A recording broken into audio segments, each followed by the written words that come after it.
मेरा नाम अंशु रंजन है और आप नेटवर्क 7 देख रहे हैं। उत्तर प्रदेश में चुनाव का ऐलान हो चुका है और हम निकल चुके हैं उत्तर प्रदेश के गाँव में, शहरों में लोगों का हाल चाल जानने के लिए कि आखिर माहौल क्या है, आखिर सरकार किसकी बनेगी। जो 5 साल योगी जी की सरकार चली है उसने काम कितना किया है। जो दावा किया गया था सरकार के द्वारा वो मैं बता दूं कि कहा गया था जब सरकार बनी थी 2017 में, तो ये दावा किया गया था कि 100 दिन के अंदर में पूरे प्रदेश की सड़कों को गड्ढा मुक्त कर दिया जाएगा। लेकिन सड़क को देखिए, इस सड़क को देखिए, सड़क को देखिए कि लग रहा है आपको कि इसमें गड्ढा मुक्त हुआ है पिछले 5 सालों में। इस सड़क की हालत देखकर लग रहा है कि यहाँ पर कभी कोई काम हुआ ही नहीं है। जो दावा किया गया था ये उसकी गवाही देता जीता जागता उदाहरण है। ये रायबरेली ज़िला है, यहाँ से सांसद हैं सोनिया गांधी और यहाँ से जो विधायक हैं वो हैं अदिति सिंह और इसको अखिलेश सिंह का गढ़ कहा जाता है। ये जो इलाका है इसे कहारों का अड्डा कहा जाता है। हम यहाँ पर पहुँचे हैं, लोगों से बात करने के लिए जानेंगे कि आखिर 5 साल की जो सरकार है योगी जी की उसमें कितना काम हुआ, लोगों की सहूलियतें कितनी बढ़ी, जो वादा किया गया था वो कितना पूरा हुआ। प्रधानमंत्री ऊपर से बोलते हैं कि डबल इंजन की सरकार है, तो डबल इंजन की सरकार राज्य में डबल इंजन के तरीके से विकास की है या नहीं वो हम जानने की कोशिश करेंगे। और इससे पहले हम आपको दिखाते रहे हैं हमारा ये वीडियो अगर आप यूट्यूब पर देख रहे हैं तो हमारे चैनल को सब्सक्राइब करें, अगर फेसबुक पर देख रहे हैं तो हमारे पेज को लाइक करें। तो चलिए हम लोगों से बात करते हैं। यहाँ पर कुछ लोग हैं। चाचा एक अपना पहले परिचय दीजिए आप। जी आप अपना परिचय दीजिए। क्या आपका नाम क्या है? आपका नाम क्या है वो तो बताइए। जहीन जहीन जी, मोहम्मद जहीन जी। आप यहीं कहारों के जो इलाका इसी इलाके रहने वाले? जी हम यहाँ के रहने वाले नहीं हैं, हम दूसरे शहर के रहने वाले, यहाँ आए थोड़ा काम से आए हैं। आप दूसरे शहर के हैं, काम से आए हैं। आप बताइए चाचा, पहले तो अपना परिचय दीजिए आप। मिर्ज़ा सुल्तान बेग जी। ये जो एरिया है जो देखकर लग रहा है कि 5 सालों से ऐसा लग रहा है कि यहाँ पर एक बजड़ी भी नहीं पड़ी है ना। बहुत ही अनडेवलप्ड एरिया है। यस। अदिति सिंह यहाँ से विधायक हैं, पिछले 5 सालों से विधायक है, वो बीजेपी में चली गई हैं। तो जो वादा किया गया था सरकार से डबल इंजन की सरकार से जो वादा किया था डबल इंजन सरकार ने, क्या वो वादा पूरा हुआ?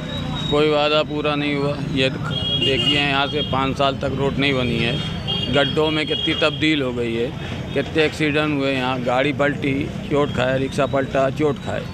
आज वो उन्हीं के एक नगर पालिका में उनका वर्चस्व चल रहा है, नगर पालिका वाले भी ध्यान नहीं दे रहे हैं, तो उसमें क्या कहा जाए। वो तो देख कर ही लग रहा है कि इस इलाके में कभी कोई काम हुआ ही नहीं होगा। जो नालों की स्थिति है, न नाला है न सड़क है, नाला और सड़क बराबर है। यहाँ के जो इंजीनियर होंगे वो महान होंगे, महान इसलिए कि नाला भट चुका है, सफाई कर्मी कहाँ हैं इसका कोई ठिकाना नहीं है। आप देख लीजिए कि इस पर कभी झाड़ू भी लगती होगी। अगर गाहे बगाहे सप्ताह में 1 आध दिन अगर झाड़ू लग जाए तो रोड की स्थिति थोड़ी अच्छी दिखने तो लगती होगी, ताकि लोगों को गड्ढा नज़र आता होगा। और ऐसे में गड्ढा रात में कितना नज़र आएगा वो आप खुद सोच सकते हैं। जो गड्ढा मुक्त सरकार की बात की जा रही थी, गड्ढा मुक्त सड़कों की बात की जा रही थी जब सरकार बनी थी, वो कितना गड्ढा मुक्त हुआ है ये भी बताएंगे चाचा। एक बार बताइए कि जो अदिति सिंह है वो इधर 5 साल पहले जब सत्ता में शासन में ये आए तो फौरन योगी जी बैठे थे आप मीडिया में, गड्ढा मुक्त सड़कें। 100 दिन में 100 दिन में गड्ढा युक्त सड़कें हो गई, जो आज तक गड्ढा मुक्त नहीं हुई। दोबारा ये कहें गड्ढा मुक्त सड़कें इलेक्शन के पहले, है ना। अभी आप चले जाएं, इधर से चले जाए फैजाबाद रोड और पूरा देखिए महाराजगंज के आगे सिमरौता, है ना, सिंहपुर ब्लॉक, इनौना, सिदौना, अमावा, आप जाएं बड़े बड़े गड्ढे। 1 घंटे के अंदर हम लखनऊ पहुंच जाते हैं भैया, है ना। और 40 किलोमीटर का एरिया 2.5 घंटे में पहुंचते हैं।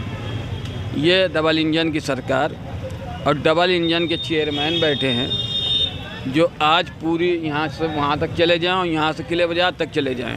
आप देखिए कितने बड़े बड़े गड्ढे हैं। नालियों की सफाई नहीं है, गलियों की सफाई नहीं है, गलियों भी ख़राब हैं, रोड पे चलना दूभर है ना। तो ये भैया ये झूठा विकास चल रहा है, इसमें क्या किया जाए। सरकार ये वादा कर आई थी कि हम स्वच्छ भारत और स्वस्थ उत्तर प्रदेश बनाएंगे, तो कितना उत्तर प्रदेश स्वच्छ हुआ है और कितना भारत स्वस्थ हुआ है, उत्तर प्रदेश स्वस्थ हुआ है, इस पर हम युवाओं की भी राय जानेंगे। आप तो पहले अपना परिचय दीजिए। हमारा नाम संजय शुक्ला है और हम यहीं रायबली में पढ़ाई करते हैं। हाँ। और पूछिए, आपको क्या पूछना? आप एक बात बताइए कि आप यहाँ रहकर पढ़ाई कर रहे हैं, आप इस इलाके में आते जाते हैं, पिछले 5 सालों में कोई तब्दीली आपको नज़र आई है इलाके में? देखिए, अगर बात विकास की करें हम तो विकास तो नहीं हुआ है, ये तो सही आपको भी दिख रहा है। हाँ हाँ। और बात अगर डबल इंजन की जो सरकार आप लोग कहते हैं, देखिए चाहे सिंगल इंजन की हो या डबल इंजन की हो, विकास कार्य करने से होता है, ना कि डबल इंजन और सिंगल इंजन से होता है। इसके पहले भी कई सरकारें रही हैं और भी कई सारी मुख्यमंत्री रहे हैं इससे पहले भी, और डबल इंजन से राज्य के स्टेट पर कोई फ़र्क नहीं पड़ता। हाँ, ये अलग की बात है कि उनकी पावर, उनकी जो शक्ति है वो दोगुनी हो जाती है, लेकिन यहाँ पे विकास का कोई असर कार हमें दिखाई नहीं दिया है। दोगुनी, ये हम नहीं, दोगुनी बोलते हैं प्रधानमंत्री देश के। अगर दोगुनी हो जाती है पावर तो फिर तो विकास तो पावर उसी दोगुनी रफ्तार से होनी चाहिए थी, सड़कें उसी दोगुनी रफ्तार से बननी चाहिए थी, नालियाँ भी उसी दोगुनी रफ्तार से बननी चाहिए थी, लेकिन इस इलाके में ना नाली है ना सड़क है। चाचा आप बताइए, आप पहले अपना परिचय दीजिए। आपका नाम क्या है? वकील अहमद। वकील अहमद जी, आप इसी इलाके रहने वाले हैं? हाँ। पिछला 5 साल जो गया है, कितना बदलाव हुआ है आपके इलाके में? कुछ भी नहीं हुआ, हम तो ऐसे ही देखते चले आ रहे हैं। ऐसे ही देखते चले आ रहे हैं। हाँ। सरकार ने नहीं, जूते खराब हो जाते हैं, सारे पेंटे खराब हो जाते हैं जल्दी से बरसात होती है। बरसात के समय बहुत दिक्कत होती हाँ, है। बहुत होती है, निकलने भी भारी पड़ जाता है। बच्चे पढ़ने के लिए कैसे जाते हैं? बच्चे पढ़ने के लिए कैसे जाते हैं? बच्चे तो ये ऑटो लगा हुआ, किसी की गाड़ी लगी हुई, निकल जाते हैं। पैदल आना जाना बहुत मुश्किल हो जाता है। हाँ, बहुत मुश्किल हो जाता है। बस बाद टाइम पे बस भी नहीं मिलते। ये स्थिति है यहाँ की। हाँ, यहाँ की। अदिति सिंह यहाँ से विधायक थे। पिछला बार कहा गया था कि इस इलाके में मुसलमानों ने अदिति सिंह को वोट किया था। इस बार क्या लगता है, मुसलमान जाएंगे अदिति सिंह के साथ? अब ये तो भाई, ये तो मैं कह नहीं सकता कौन जाएगा कौन आएगा। योग है, मतलब गंदा ही है ये, शुरू से लेकर अभी तक। कभी किसी विधायक ने, कभी किसी मंत्री ने इस पर ध्यान नहीं दिया? नहीं, कभी भी नहीं। लोकल जो वार्ड पार्षद है उन्होंने भी ध्यान नहीं दिया? नहीं, बिल्कुल नहीं दिया। पिछड़ा इलाका ऐसा ही रहता है, ऐसे रहता हो। और इससे ज़्यादा गंदा बरसात में देख लो, जरा से बारिश पड़ जाए तुम देखना कीचड़ कितनी होती है। ये बाइक वाला भी जाएगा तो अगर उधर से जाएगा, हम यहाँ खड़े होंगे तो छींटे यहीं आ जाएंगी। आप बताइए, आप इस इलाके के रहने वाले हैं, है ना? हाँ। अपना नाम बताइए पहले आप। अब्दुल करीम। अब्दुल करीम जी, आखिर इस इलाके के साथ इतना भेदभाव क्यों होता है? भैया अपने बचपने से देख रहे इसी तरीके है। वही तो मैं पूछ रहा हूँ कि आखिर भेदभाव क्यों? आपने कभी किसी नेता से क्यों नहीं पूछा? मैं काम धंधे से छुट्टी नहीं है। काम धंधे से छुट्टी नहीं है और क्या? और जो आवाज़ उठाते हैं उनकी सुनी नहीं जाती है। जब वोट लेने के लिए आते हैं लोग आपके पास, तो उस समय आप लोग कहते हैं कि नहीं उनको कि 5 साल आपने क्या किया? अब मैं कहते तो सभी लोग हैं, सुनता कौन है? सुनता कोई नहीं है, है ना? कहते सब हैं। जब बाज़ार की तरफ जाते हैं, जो किला बाज़ार है या फिर बस स्टैंड का जो इलाका है, जो चित्रगुप्त मंदिर की तरफ रोडें जाती है, वो सड़कें तो अच्छी हैं, है ना? लेकिन जो ये कहारों की बस्ती कहा जाता है, कहारों का अड्डा, इसकी स्थिति आखिर इतनी दयनीय क्यों है? इसका जवाब किसी के पास नहीं है यहाँ पर। हाँ, जवाब कोई नहीं देता है। बस होगा काम, ये तारीख वो तारीख, आश्वासन। हाँ, बस आश्वासन खाली दिया जाता है, कोई काम होता नहीं। आश्वासन पर सरकार चल रही है बस। तो क्या लगता है, योगी जी की सरकार भी इस बार आश्वासन पर ही रहेगी क्या? भाई ये तो बताएं, अभी कहा कुछ नहीं जा सकता। अच्छा, सरकार किस मुद्दे पर चुनना चाहिए, विकास के मुद्दे पे या फिर जो योगी जी बोल रहे हैं 80 बनाम 20%?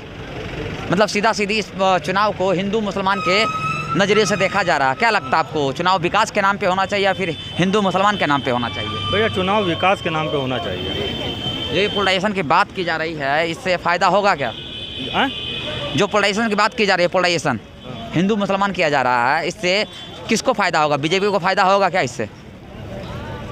हमें विकास में फ़ायदा होना चाहिए भाई। बात विकास पे होनी चाहिए। चाचा एक बार बताइए, आपके मुख्यमंत्री जी योगी आदित्यनाथ जो हैं वो 80 बनाम 20% की बात करते हैं, तो क्या यहाँ का जो मुस्लिम वोटर है वो उत्तर प्रदेश का नागरिक नहीं है क्या?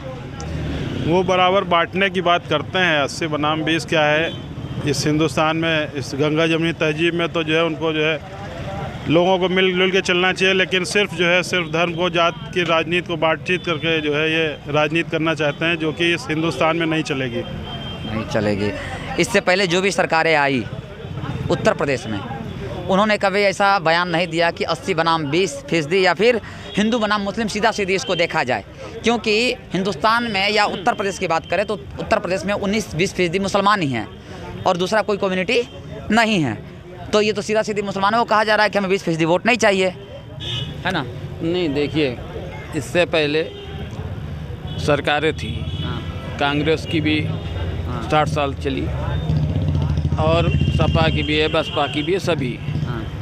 तो अभी तक जातियों की लड़ाई, अब वो धर्मों पे आ गए हैं। जो बीजेपी वाले वो धर्मों की बता रहे हैं कि धर्म 80-20 है ना, 80 के लिए हम हैं, 20 के लिए नहीं। तो आज मैं ये बताना चाहता हूँ आपको कि ये जो ज़मीन पे आप खड़े हैं आज हज़रत मौलाना अली मियाँ रहमतुल्लाह अलैह की पाक सरजमी है रायबरेली। राणा बेनी माधव की रणभूमि है रायबरेली। मलिक मोहम्मद की कलम जीवनी है रायबरेली। आचार्य महावीर प्रसाद की ये इकलौती भूमि, गंगा जमुनी तहजीब का जीता जागता उदाहरण। आप समझ लीजिए कि अभी तक हिंदू खतरे में नहीं है ना।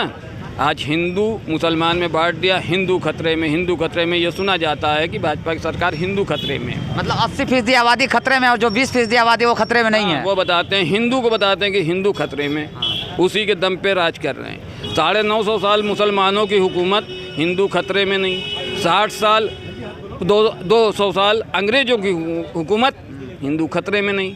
60 साल कांग्रेस की हुकूमत, हिंदू खतरे में नहीं। आज 7 साल की बीजेपी की हुकूमत, हिंदू खतरे में। Chief of justice of India Hindu, राष्ट्रपति हमारा हिंदू, प्रधानमंत्री हमारा हिंदू, 32 प्रांत के मुख्यमंत्री हमारे हिंदू, सेना हमारी हिंदू, पुलिस हमारी हिंदू। और खतरा हिंदू का खतरा कैसे? हिंदू का खतरा वही तो मैं जानने की कोशिश कर रहा हूँ, लोगों से बात कर रहा हूँ, नेटवर्क सेवा। अब आप बताएं कि वो 900 साल 950 साल मुसलमानों की हुकूमत, उसी महल के अंदर हिंदू मुसलमान उसी आंगन में होली दिवाली मनाता था, हैं? उसी 9 साल में पता नहीं कितने मंदिर हिंदुस्तान में बने, तब हिंदू खतरे में नहीं। आज हमारे हिंदू भाइयों को कहा जाता है हिंदू खतरे में।